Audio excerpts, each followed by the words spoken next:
Para grabar. Muy Bien, bien, ahí ya nos está ahí avisando en estamos inglés para que grabar. ya nos están grabando. Ya Bueno, estamos.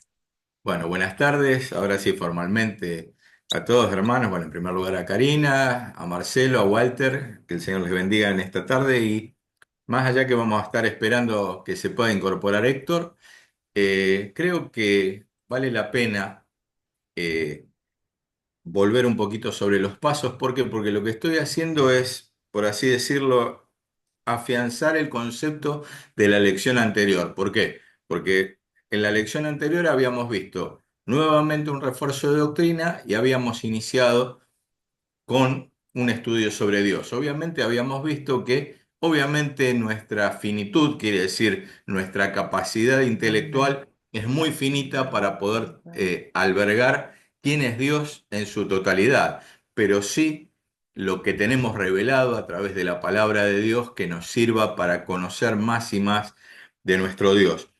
Vez pasada, la hermana Karina me había pedido si podía añadirle alguna enseñanza adicional a lo que vamos a compartir, y es lo que yo voy a hacer al finalizar el desarrollo de nuestro Dios.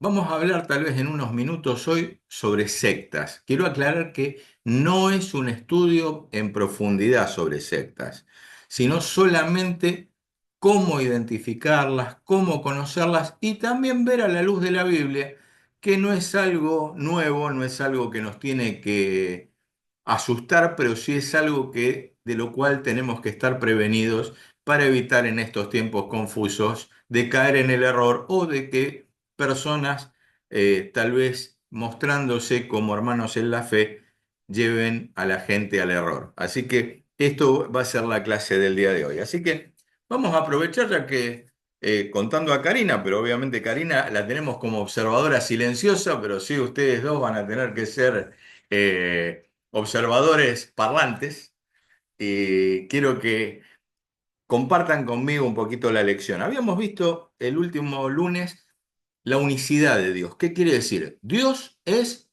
uno, manifiesto en tres personas: Dios Padre, Dios Hijo y Espíritu Santo.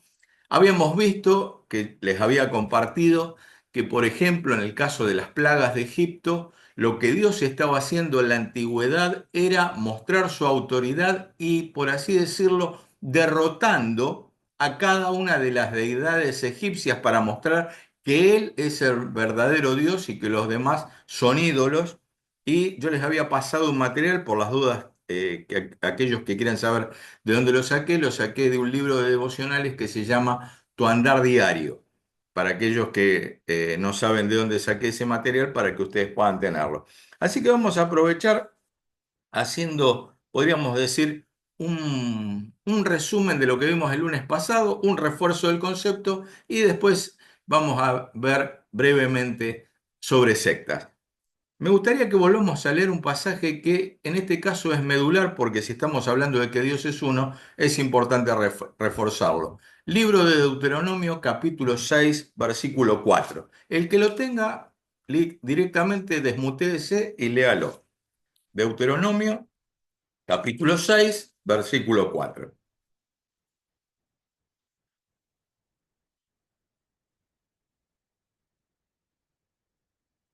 Aprovechen que hoy son dos, así que avanti, Marcelo. Él Bienvenido. o yo, uno de los dos. Versículo 4. Sí, Oye, Deuteronomio 6, 4. exacto. Oye Israel, Jehová nuestro Dios, Jehová uno es. Muy bien. Fíjense bien clarito. Oye Israel, estate atento.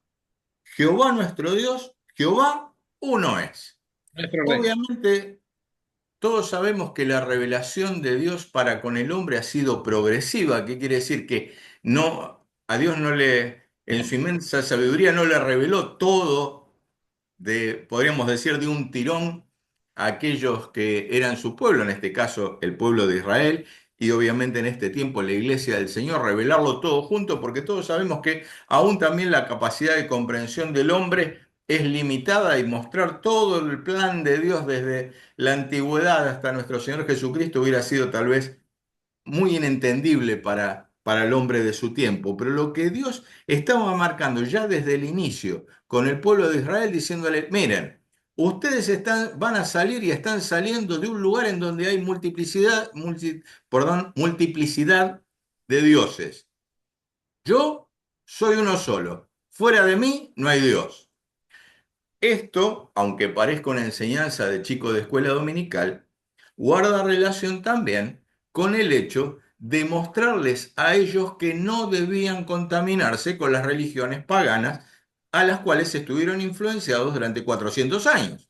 Ellos habían estado 400 años esclavos en Egipto y necesitaban, por así decirlo, de parte de Dios, ese refuerzo de decirles, miren muchachos, que ustedes estuvieron influidos por la cultura egipcia durante todo este tiempo, pero Dios es uno solo. Quiere decir, yo soy uno solo.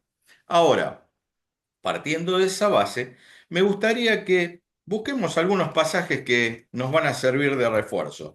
Libro de Éxodo, capítulo 34, verso 14. Estos son todos pasajes que vimos la última vez, pero creo que es bueno tenerlos como refuerzo para la enseñanza.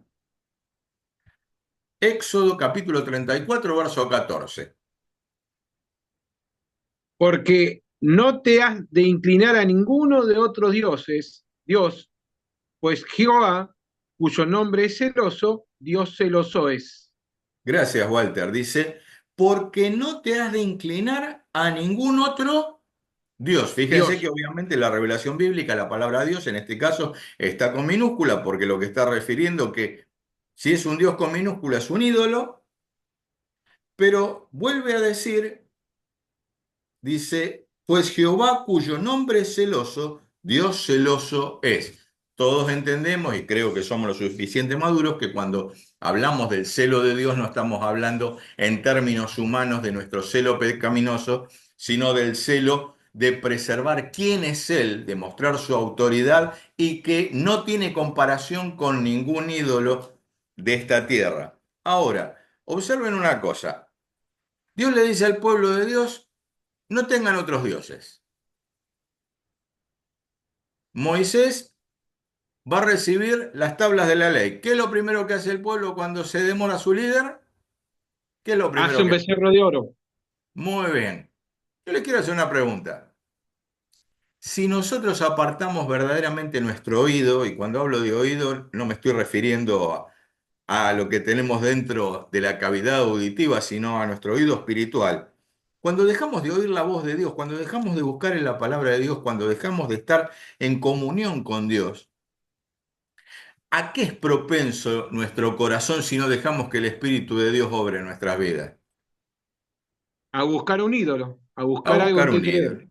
Exactamente, a buscar un ídolo. Por eso Dios, obviamente nosotros sabemos, y en este tiempo creo que yo lo había compartido el lunes pasado, Pablo habla en la carta a los Efesios de que la persona bendita del Espíritu Santo de Dios, que es Dios, es el sello de la promesa que tenemos de salvación, quiere decir las arras, la garantía de Dios que dice, sos mi hijo, pero obviamente no estamos exentos de pecar. Y por ende la idolatría no es un pecado del cual estemos exentos. Muchas veces podemos caer en idolatría, como yo decía vez pasada, sobre un club de fútbol, sobre, no sé, sobre el dinero, aún sobre la familia, y quiero abrir un paréntesis sobre esto, porque todos sabemos el valor superlativo que para Dios tiene la familia, pero lo primero, ¿quién es el primero por sobre todas las cosas? El Señor. Tiene que ser el Señor. Tiene que ser el Señor. Entonces, cuando dice que Dios es celoso, lo que está mostrando es eso, es lo que está diciendo, yo no acepto ni nadie ni nada que esté a mi altura, porque yo soy Dios. Quiere decir, fuera de mí no tenés oportunidad de ayuda. Vamos a buscar otro pasaje. Habíamos visto el libro de Éxodo, capítulo 34, verso 14. Dice, libro de Deuteronomio, capítulo 4, verso 35.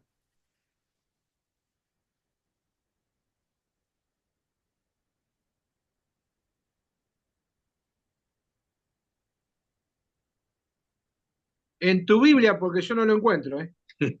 ¿Cómo? Gloria a Dios.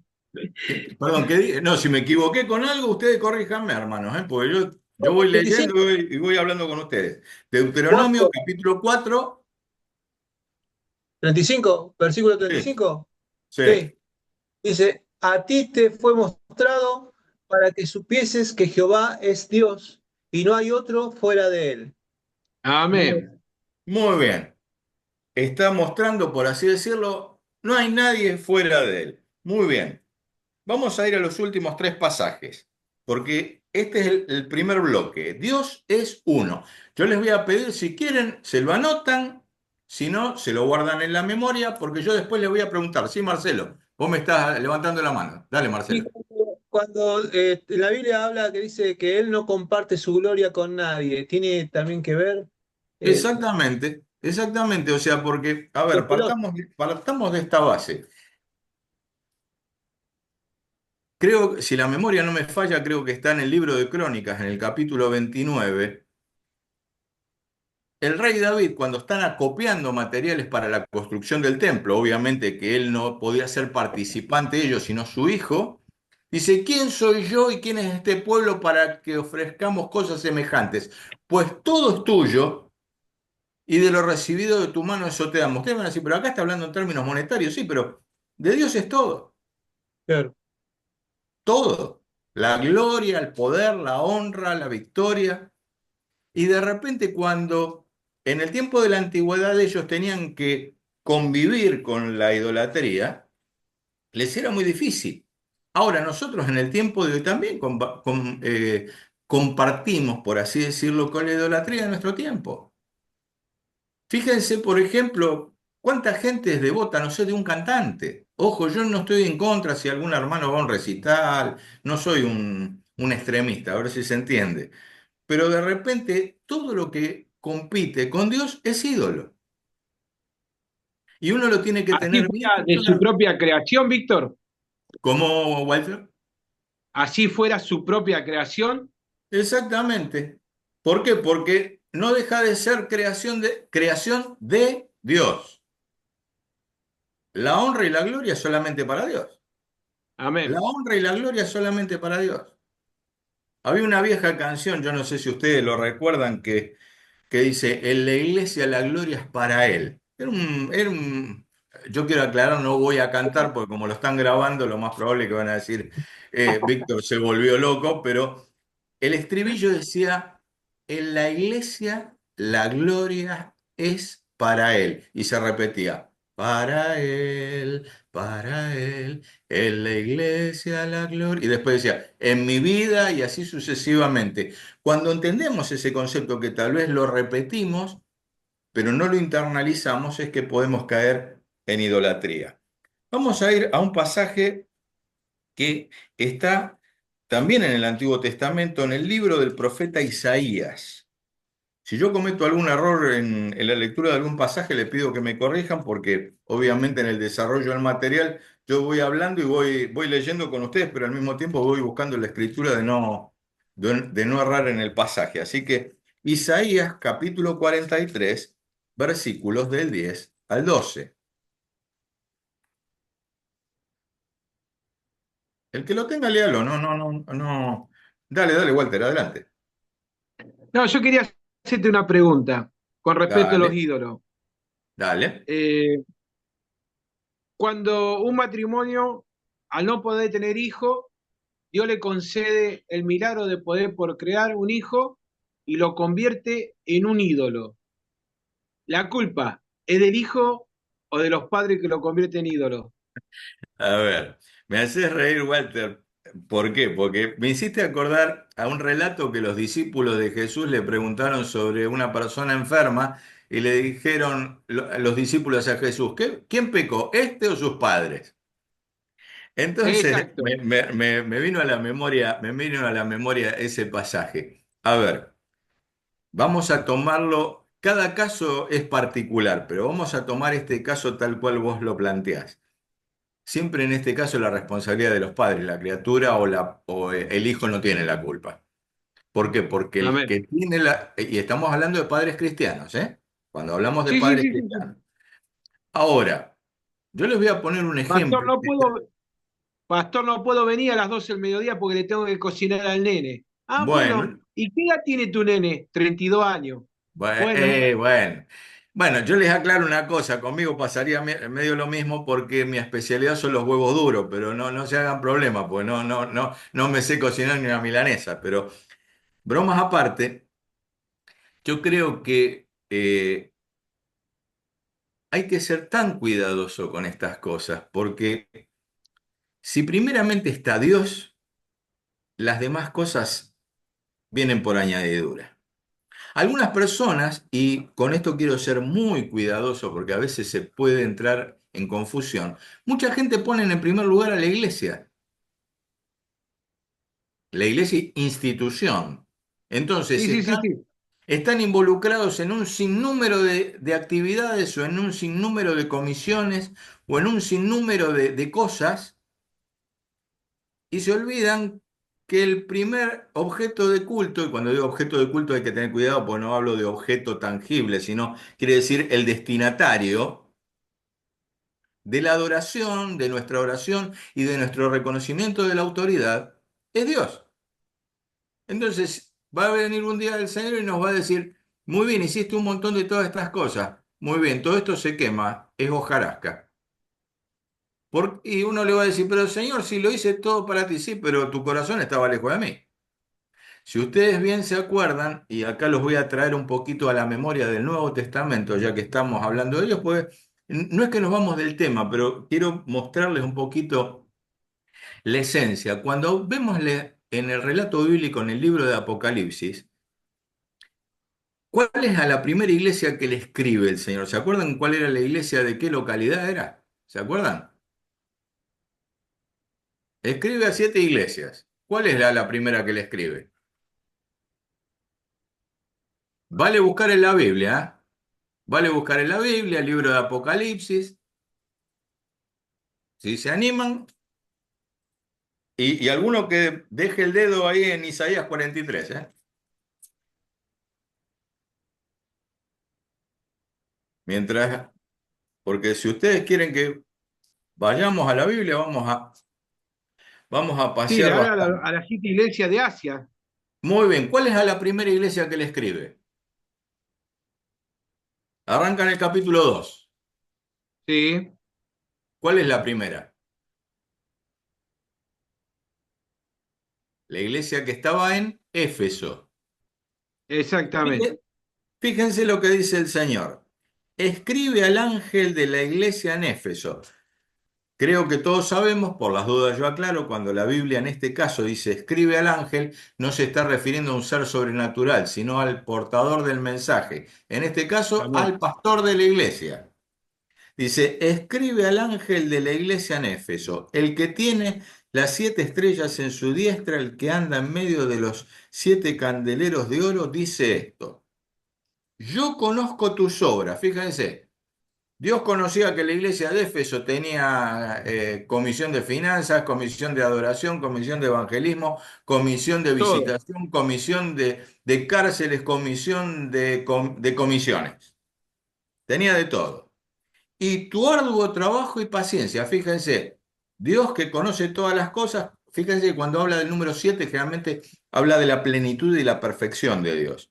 Dice, yo conozco todo esto y que no puedes soportar a los malos y has probado a los que se dicen ser apóstoles y no lo son y los has hallado mentirosos. Fíjense, una iglesia activa, una iglesia en la cual Dios, podríamos decir, conocía la realidad. Obviamente todos sabemos que Dios conoce la realidad de todos nosotros por amén. uno de sus atributos que es la omnisciencia, pero después también dice, miren muchachos, ustedes también tienen buena doctrina, porque dice, supieron descubrir quiénes eran falsos maestros, aquellos que se decían siervos de Dios y no lo eran.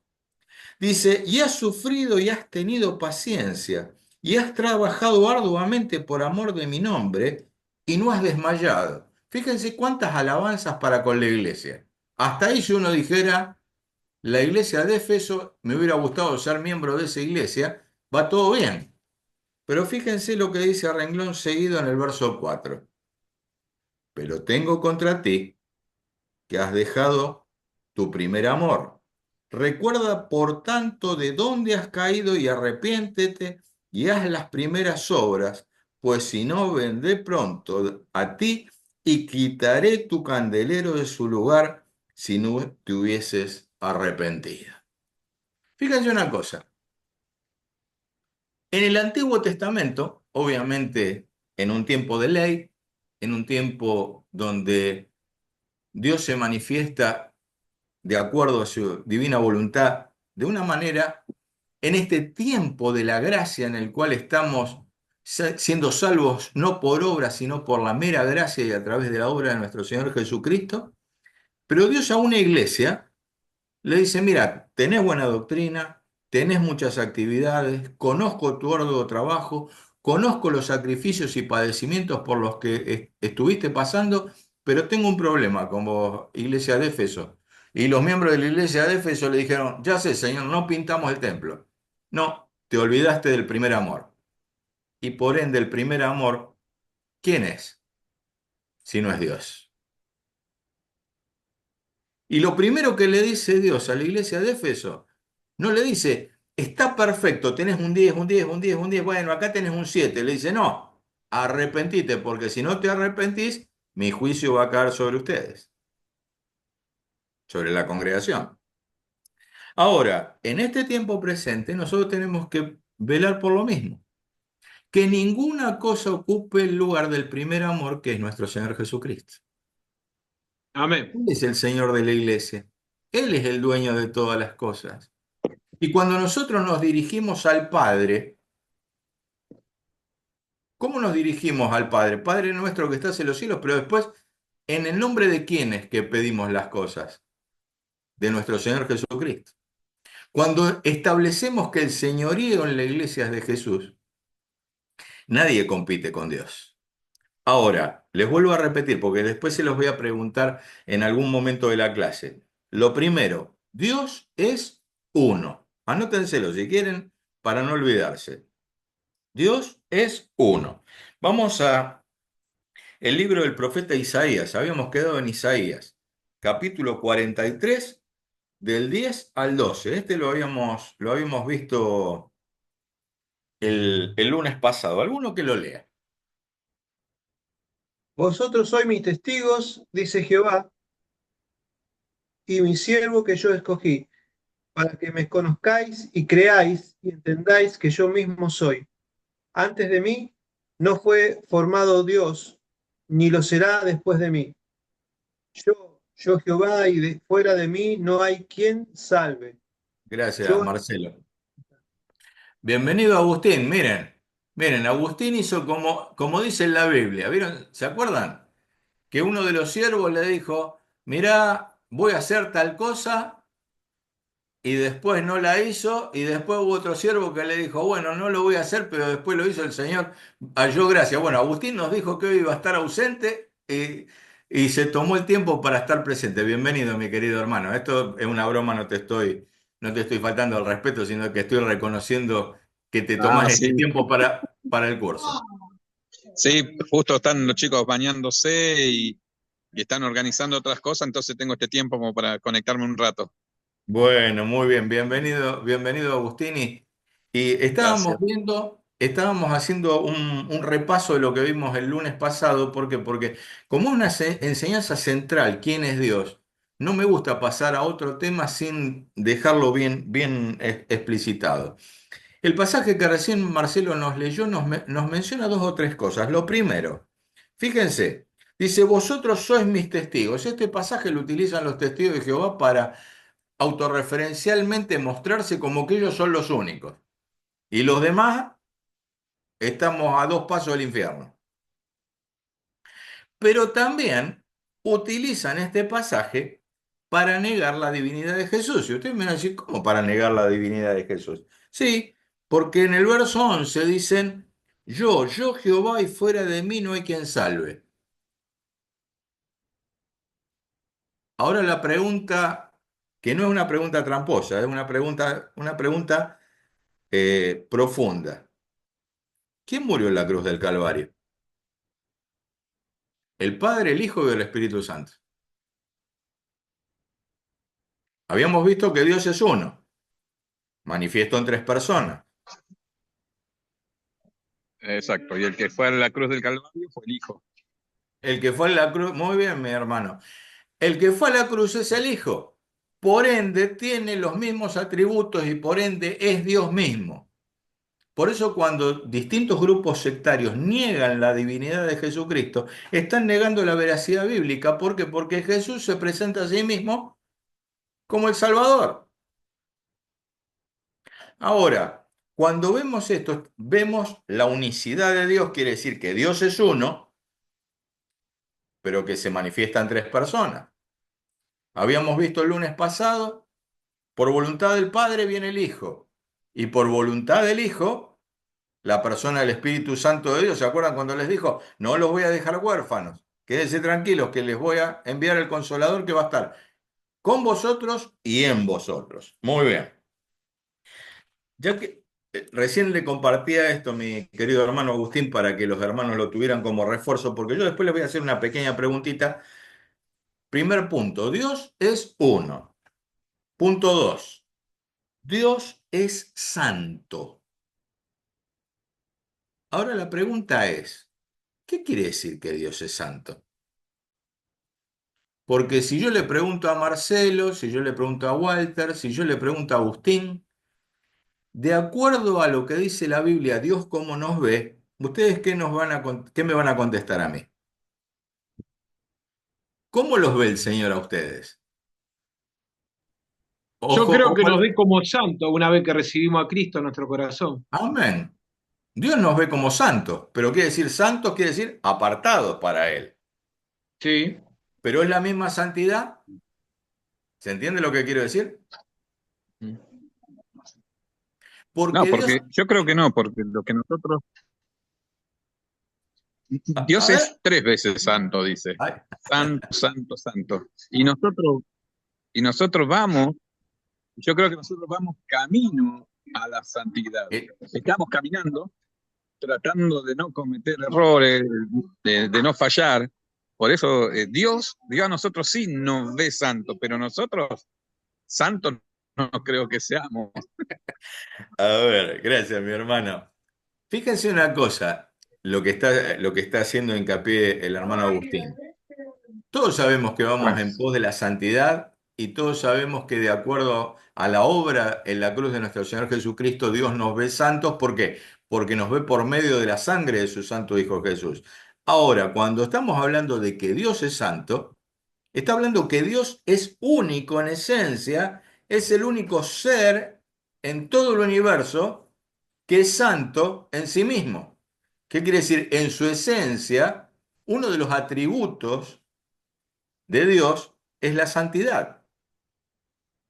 Ahora, me gustaría que busquemos, y guarda relación con lo que decía recién mi hermano Agustín, alguno que me busque el libro del profeta Isaías, capítulo 6 versículo 3. Este lo habíamos visto también el lunes pasado. Estamos haciendo todo un refuerzo para poder pasar a otro bloque. Isaías, capítulo 6 versículo 3. El que lo tenga, que lo lea. Y el uno, el otro, ¿se me escucha? Sí, sí, perfecto. Yo por lo menos te escucho perfecto, Walter. Y el uno al otro daban voces diciendo, Santo, Santo, Santo Jehová de los ejércitos, toda la tierra está llena de su gloria. Muy bien, gracias, mi querido hermano. Ese Dios tres veces santo, fíjense que en la antigüedad, y vuelvo sobre mis pasos, si a alguien en la antigüedad le tenían que mostrar que Dios se manifestaba en tres personas, lo más probable es que iba a incurrir en el pecado de idolatría, porque iba a creer que había tres dioses. Pero ya a Dios le place revelar en la antigüedad que Dios Padre es santo, que Dios Hijo es santo y que Dios Espíritu Santo es santo. Cada una de las tres personas de la Trinidad están mostrando, creo que reforzando un poco lo que recién decía nuestro hermano Agustín al principio, de que Dios es santo. Ahora, cuando vemos esto, yo lo voy a leer textualmente del material porque algunas cosas me gustaría dejarlas bien, bien en claro. La santidad de Dios significa que solo Él es absolutamente justo, absolutamente puro y que tiene absoluto poder. Vuelvo a leerlo. La santidad de Dios significa que solo Él es absolutamente justo, absolutamente puro y que tiene absoluto poder. El santo Dios es distinto a cualquier otra cosa o persona que el hombre conoce. Por eso es importante que de repente nosotros entendamos esto. Ahora fíjense una cosa, vamos a buscar dos pasajes que tal vez a primera instancia no van a hablar de la santidad de Dios, pero quiero que guarden relación con lo que recién les mencionaba. Bueno, vamos a Libro de Job, aprovechar antes de que nos pases los pasajes, vamos a emigrar a la otra clase, pues ya se nos ¿cómo está no? por cortar. Así que aprovechemos a entrar a la Bueno, otra, pues tenemos segundos que bueno, Así que bueno, ahí está.